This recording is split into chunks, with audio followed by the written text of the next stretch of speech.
Hello everyone, welcome to the next episode of Lessons from Life, and today I want to talk about self-love and confidence. So why am I talking about this together? So confidence is kind of like a basis for self-love. So when we're confident in ourselves, we radiate different energy. So let's break down confidence first. So when you walk into a room full of people and you see someone that looks confident, what makes them that way? They're not slouching, their back is straight, and that probably signals that they are comfortable in a situation.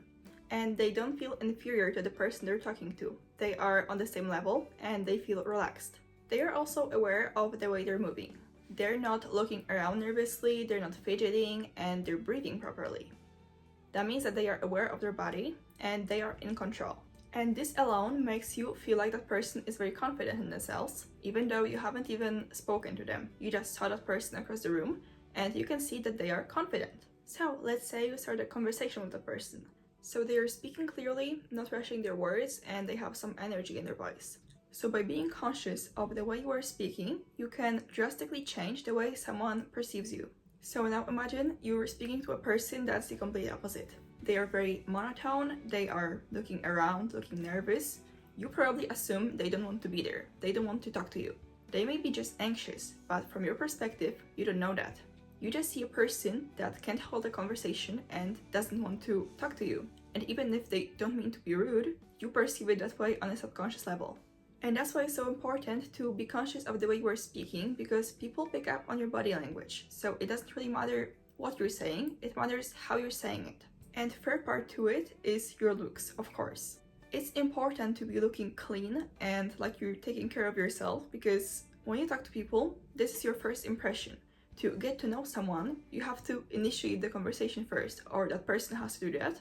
And people judge each other by the looks. That's natural, that's normal, we all do that. So by taking care of your appearance and being conscious of what looks good on you, and in general just how to take care of yourself, you are making a better impression. So if someone looks like they take care of their appearance on top of their good self-representation, people will naturally gravitate towards that person. People, when they talk to you, they want to feel heard and reassured. So by listening actively, you show someone that you have interest. And it's very subtle, and you can do this subconsciously, but when you are looking at the person, you're nodding, you are sometimes repeating one word or two, you are asking additional questions, you are turned towards that person instead of away from them.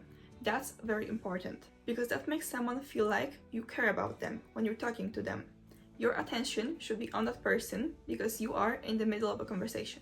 So developing those things makes us not only more likable, but gives us more opportunities to meet people that are gonna get close to us. This is how you meet friends and people that are gonna be with you till the rest of your life, because simply you have more exposure to different people. So meeting someone that is very similar to you or wants to be friends with you is much more likely if you talk to more people. That's just the probability. So let's say you're working on all of those things. You are actively listening, working on your posture and everything else.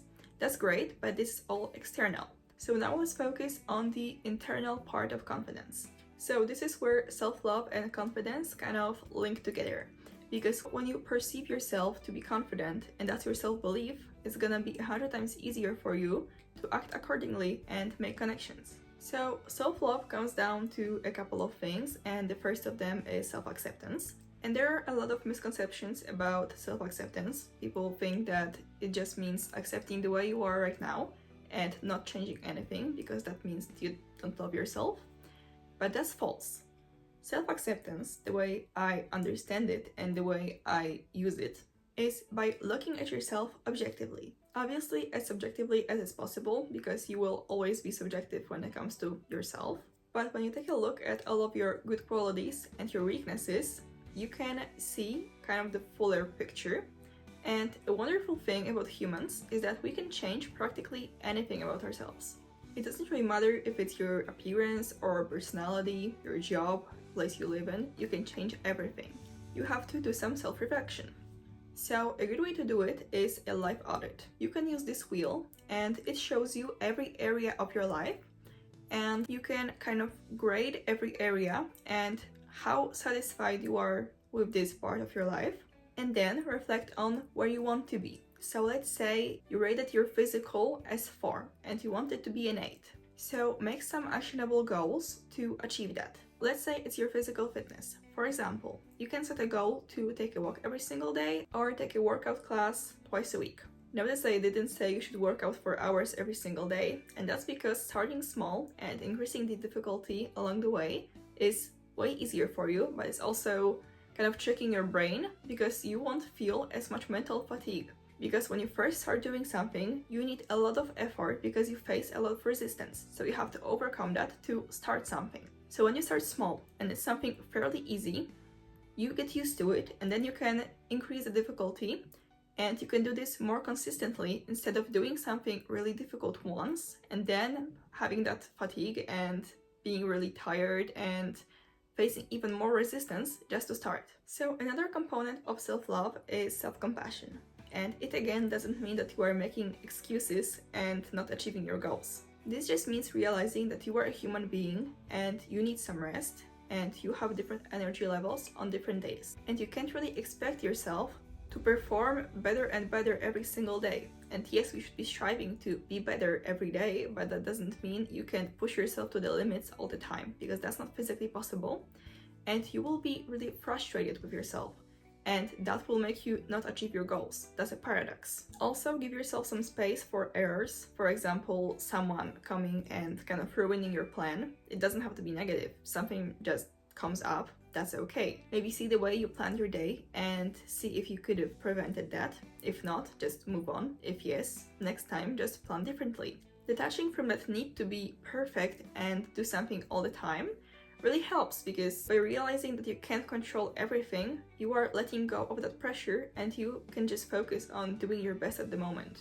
And also, if we try to do everything at once, it can lead to burnout, which will push us 10 steps backwards instead of just slowing down for a minute and starting again. Another major component of self-love is accountability and responsibility. So essentially, holding yourself accountable means that you are not lying to yourself. And I personally refuse to lie to myself. You should always love yourself enough to let yourself become the person you deserve to be. Before you do something or say something to yourself, think about how would it feel if a person you care about said that or did that to you. You may think that's different, but it's really not because you are the most important person in your life, and I mean it. My story just ended, but what I was saying is that you really need to take yourself seriously. Because making excuses and procrastinating constantly, this is playing with your future. It can really cause you to not achieve things you want to achieve. And that's scary and that's sad because you have a purpose in this life. And this is actually a serious matter. And if you face so much resistance on a daily basis to achieve things you set to do, this could mean that your purpose is not aligned with you. This may mean that your purpose is not really real, or maybe you didn't have one. It's either one of the two, probably. So maybe you are trying to live up to your parents' expectations and you haven't noticed that the path they picked for you is not really right for you. Maybe it's something you're not even passionate about, so you are subconsciously self-sabotaging and causing yourself to fail instead of choosing a different path and being successful in it. Yes, it may cause disappointment to your parents or somebody else, but this is your life and you are so much more important than somebody else's expectations. Overcoming procrastination is mostly about the mindset because think about it this way. If you can't stand a little discomfort at the present moment to achieve one of your biggest goals, that means you're not really taking it seriously. And that's a problem. Because by refusing to do something hard for a moment or two, you are betraying yourself. That's not okay, that's not fair to you. And when you find those goals that are really aligned with you, you should have that internal drive to get up every day and achieve them, strive for it. And if you can do that, it's either you are constantly overstimulating yourself and your brain can't handle delaying the gratification, or your goals are not really your goals. I also recently made an episode about following your own path, so if this is something you may be struggling with, you can check out this one. Self-love is also about asking yourself which behaviors from other people you're willing to tolerate and which are totally crossing your boundaries.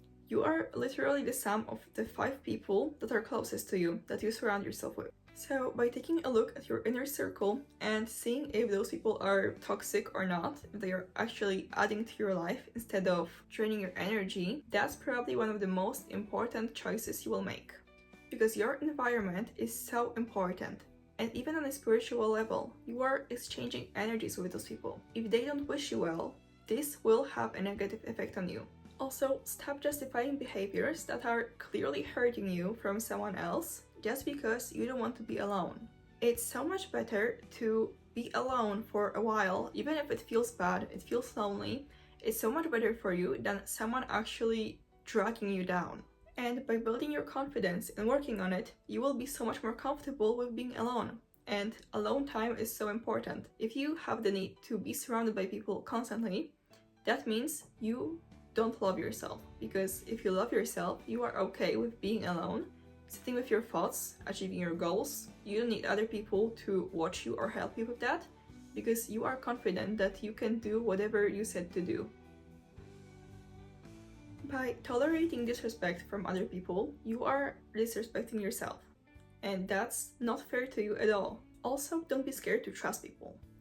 Yes, trust the right people and see if their values align with you and if they are a good person, but if you get hurt, don't get discouraged by it. Yes, some situations may make it hard to trust again, but by having those experiences, you are only building your knowledge and what you don't want. When you know what you don't want, it will be much easier for you to find the right people that you do want in your life. And to start loving yourself, you just have to make a choice that you want to love yourself. And that's the first step, and if you go from there, you will get somewhere. And that's the truth. And that's all for today. Thank you for watching, and I'll see you in the next one. Bye!